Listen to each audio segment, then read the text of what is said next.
Ja sam u stvari antiterorist.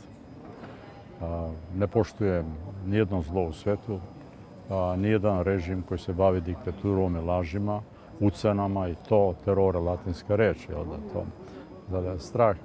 Ali kad vas krste, pa ponavljaju to 1000 puta i to on zalepe to na glavi, to ne možete se otresti toga.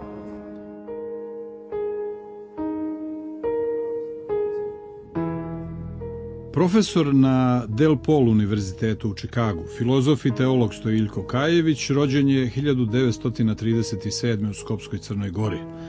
Školovao se u Srbiji, Francuskoj i Sjedinjenim Državama, gde je i doktorirao. Bio je od prvih emigrantskih dana 60. godina prošlog veka u sukobu sa režimom Josipa Broza.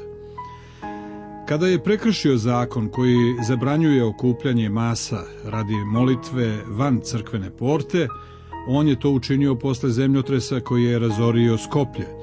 Da ne bi bio uhapšen zajedno sa bratom, 1963. prebegao je najpre u Trst, potom u Pariz, a 1965. stigao je u Sjedinjene Američke Države, gde je postao sveštenik kod vladike Dionisija, koji je, kao poglavar Srpske crkve u Americi i Kanadi, bio u sukobu sa crkvom u domovini.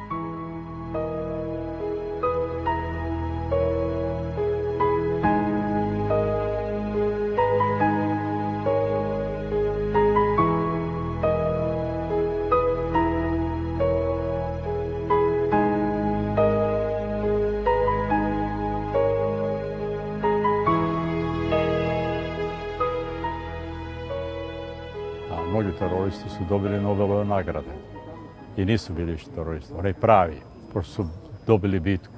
Monakam Began, jedan od predsjednika Izraela, bavio se dugo godina. Bombardovao je hotel King David ili Kralj David, gdje je poginulo 157 ljudi, koliko od položene dece. Jasaf Arafat, lična stvar i tako dalje. Pričamo, to je istorija toga.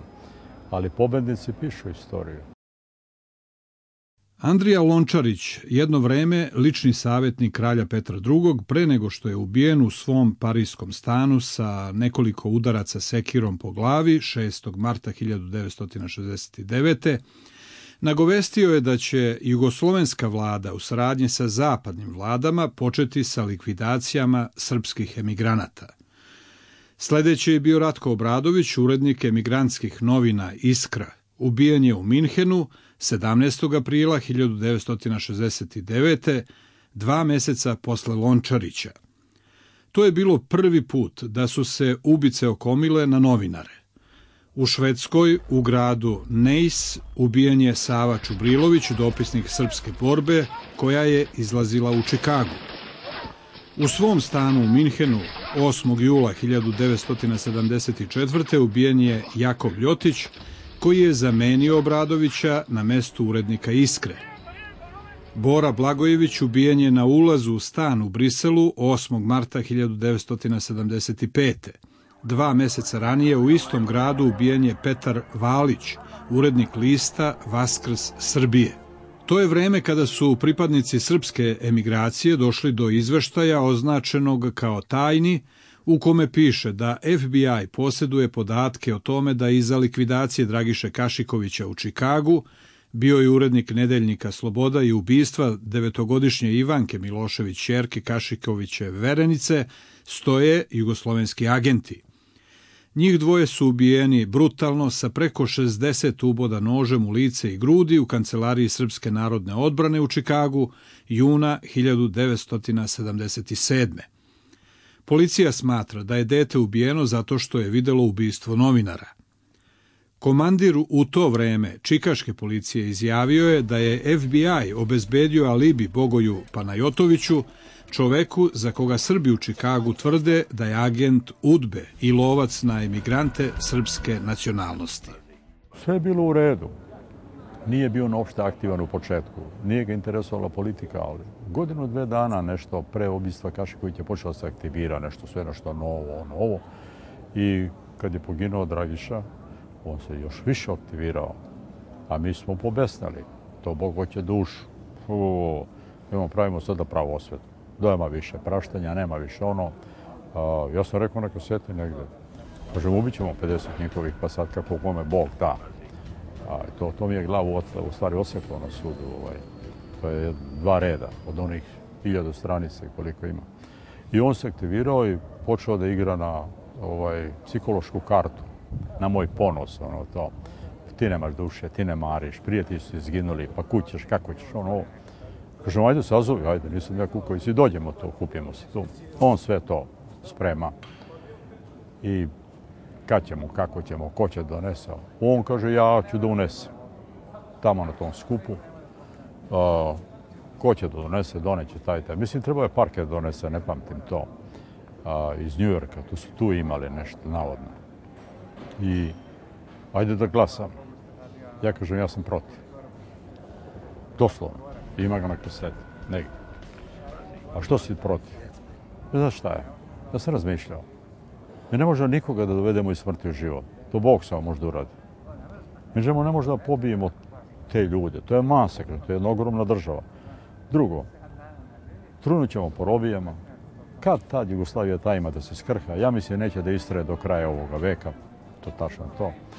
Da se mi malo priberemo, da prebacimo front propagandni veze u zemlji. Znali smo neke ovde i to. Jedan je bio profesor u Krki, još je tu u Foči ili u Srbinju. Ljubinko Vidaković je sjajan čovjek. Da se povežemo, mlađi smo još, pa ćemo ako Bog da uz pravo vreme da stvorimo neki pokret, stranku i to. Ne, glasamo. Kažem, vi svi za? Da. Kažem, ja nisam kukavica. I ja sam za. Samo da vam kažem jedno. Osjećam će da propadne, nijedna stvar nije za uvek i bit će dugih robija. Nemoj da ste kukali. Nemoj da ste kukali. I tačka. I na kraju me on pita šta će biti kad se to desi? Pokvareno pitanje, majko. A ja sam čitao neke knjižurine. Ratne. Kako to dejstvuje? Kažem, ako staviš ispod bine, gde sede oni, niko neće ostati. A oni na 10 metara, zavisi koliko je materijala, i oni. A oni pored prozora, kroz prozor.